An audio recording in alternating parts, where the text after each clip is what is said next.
You know what's a sucker to me? A sucker is who pick who he fight with. Right.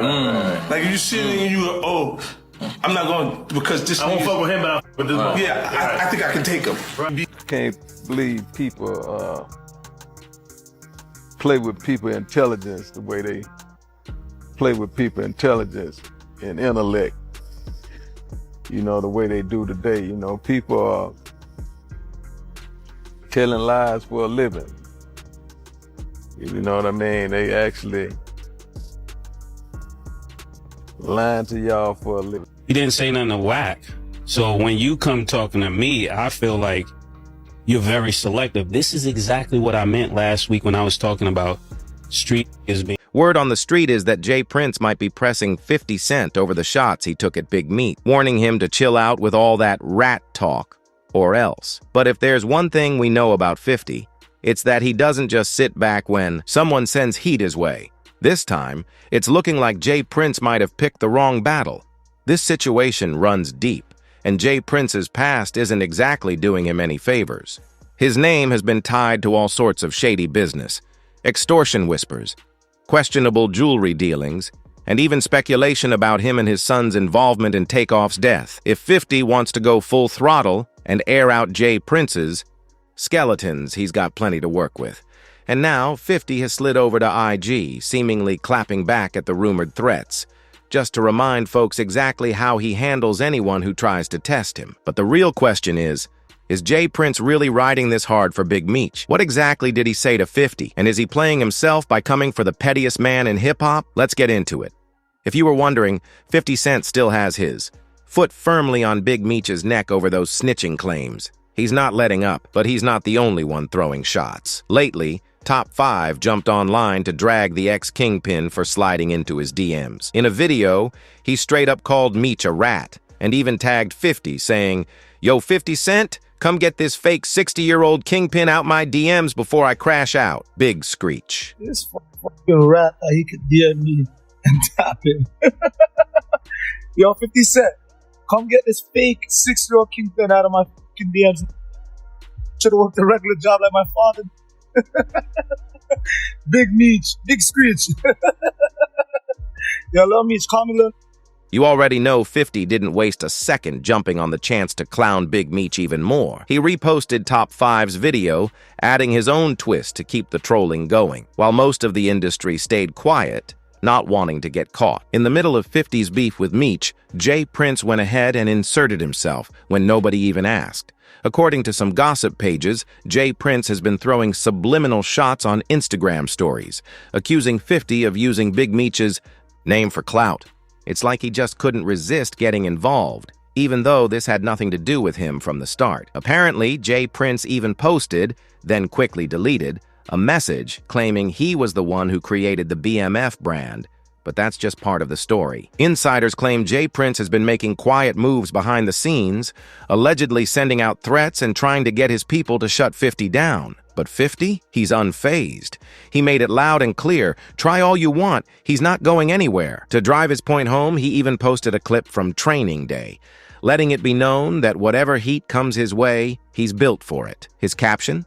Simple but direct, get the message? Now, fans are roasting JPrince, telling him to fall back, because if there's one person you don't want to start a war with, it's 50 Cent, especially when you've got your own skeletons in the closet. For those who don't already know, JPrince is the CEO and co-founder of Rap-A-Lot Records, one of the most legendary labels to come out of Houston. He calls himself the King of H-Town, moving like the whole city is his. There's even an unspoken rule that when big-name rappers touch down in Houston, JPrince acts as their unofficial bodyguard, making sure they move the right way. Maybe we need to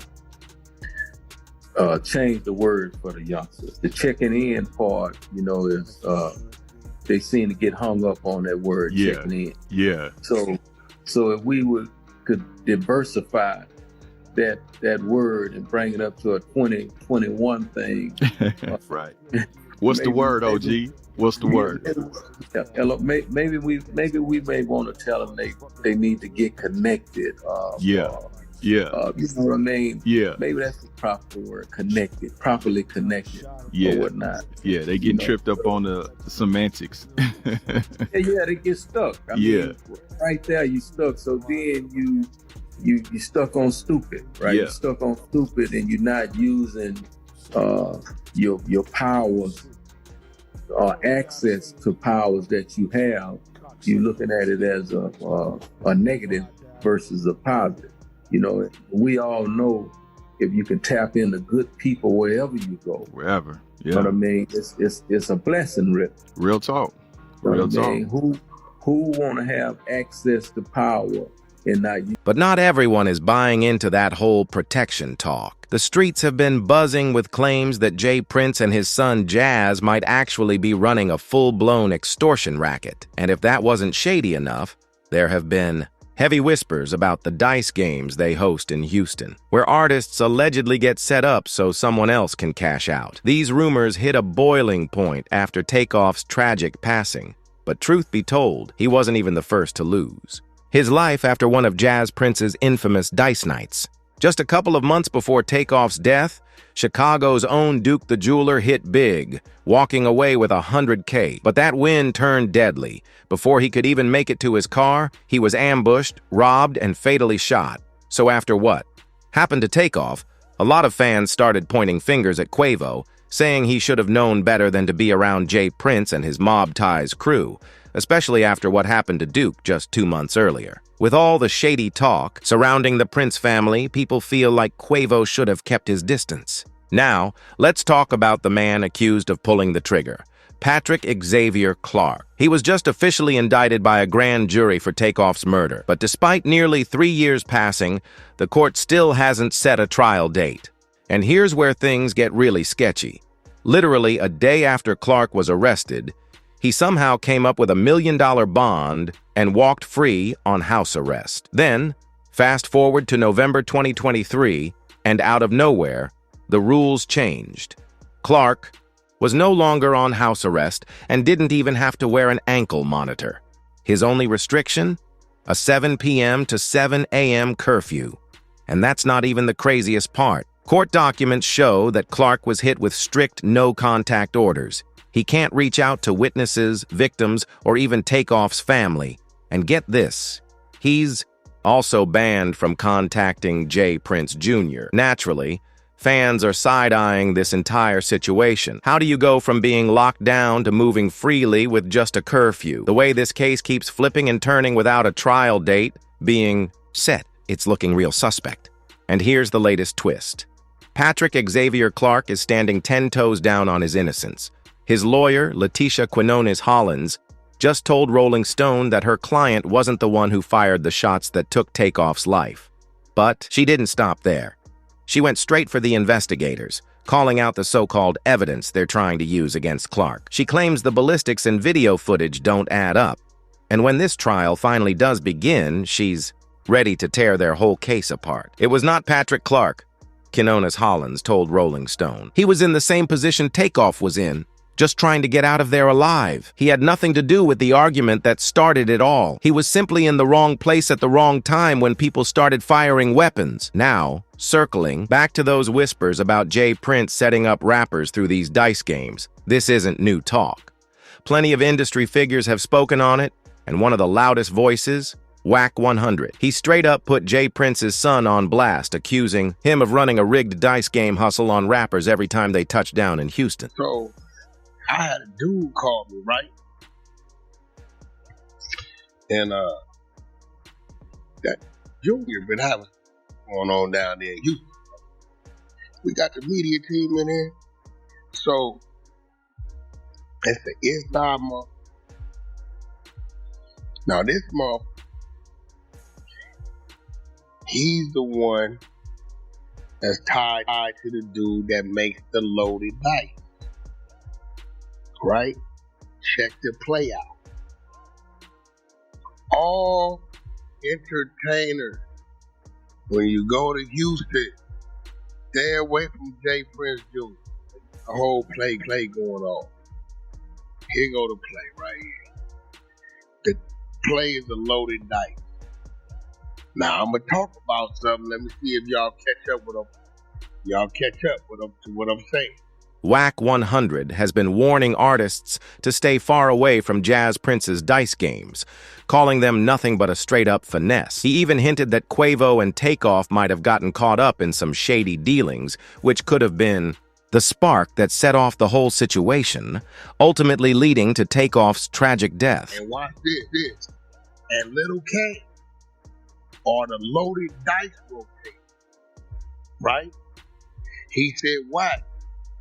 There was a situation that occurred that a certain jeweler round and got past the dice accident and was hitting on them for a couple hundred. They got irritated about that. I ain't gonna go too far into that story because, right, boom. The only way they could get their money back was higher money back. He said, but Lil Cam and Big Caprice are the three designated to say I'm up, I got the next, and they pass the dice to each other, but they loaded, but they shoot against the motherfuckers in town, the entertainment. Right? They say JPrince Jr., he get 30% of whatever the take is. So when JPrince was confronted about these accusations, he shut them down fast, claiming he didn't even know Duke the jeweler. He also swore up and down that his dice games had nothing to do with either Duke or Takeoff losing their lives, dismissing all the talk as nothing more than baseless rumors. Lab lead on dice game and tied to y'all. I know people were associating me with the situation because I went to Labusa pool party. He happened to be there and he happened to be standing on me. I mean, right next to him. Truth is, I never met him before. I had no idea who he is. I didn't even know he was a jeweler until after his passing.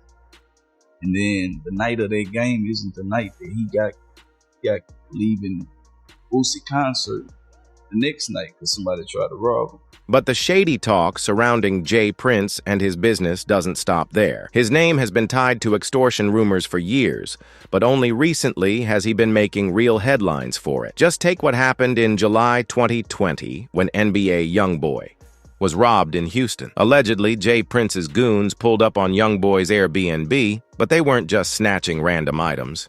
Nah, they knew exactly what they were after. They went straight for his icy chains and even took the keys to his $350,000 Bentley.